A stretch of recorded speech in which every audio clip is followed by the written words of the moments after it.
Bulletin का आगाज कर रहे हैं इस वक्त की बड़ी खबर के साथ अफगानिस्तान से मिल रही है, जहां पर तालिबान के लड़ाकों ने काबुल को चारों तरफ से घेर लिया है। काबुल के कई इलाकों में गोलाबारी हो रही है। इस गोलीबारी के बाद भगदड़ की खबर है। अफगानिस्तान सरकार ने गोलीबारी की तस्दीक की है। काबुल में हालात काबू में है, अफगानिस्तान ने यह भी कहा है। और 35 में से 25 सूबों पर तालिबान का कब्जा हो चुका है। तालिबान की तरफ से बयान जारी किया गया है, शहर में ताकत की बुनियाद पर दाखिल नहीं होंगे। काबुल में अमन के साथ दाखिल होने पर बातचीत जारी है। और तालिबान ने कहा है कि किसी से बदला लेना हमारा मकसद नहीं है, तशद्दुद हमारा मकसद नहीं है। अफगानी फौजियों और मुलाजमीन को माफ किया।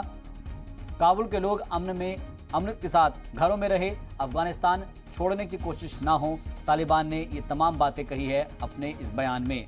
तो एक बड़ी खबर आपको बता दें कि अफगानिस्तान जो है उसमें इस वक्त भगदड़ की खबर है, जहां तालिबान के लड़ाकों ने काबुल को चारों तरफ से घेर लिया है। काबुल के कई इलाकों में गोलीबारी की खबर मिल रही है और गोलीबारी के बाद भगदड़ मच गई है। अफगानिस्तान सरकार ने गोलीबारी की तस्दीक भी की है। फिलहाल काबुल में हालात काबू में है, ये अफगानिस्तान सरकार ने कहा है। लेकिन अफगानिस्तान ने ये कहा है कि 35 में से 25 सूबों पर तालिबान ने कब्जा कर लिया है। तालिबान की तरफ से बयान जारी किया गया है, जिसमें शहर में ताकत की बुनियाद पर दाखिल नहीं होने की बात कही गई है और काबुल में अमन के साथ दाखिल होने की बातचीत जारी है।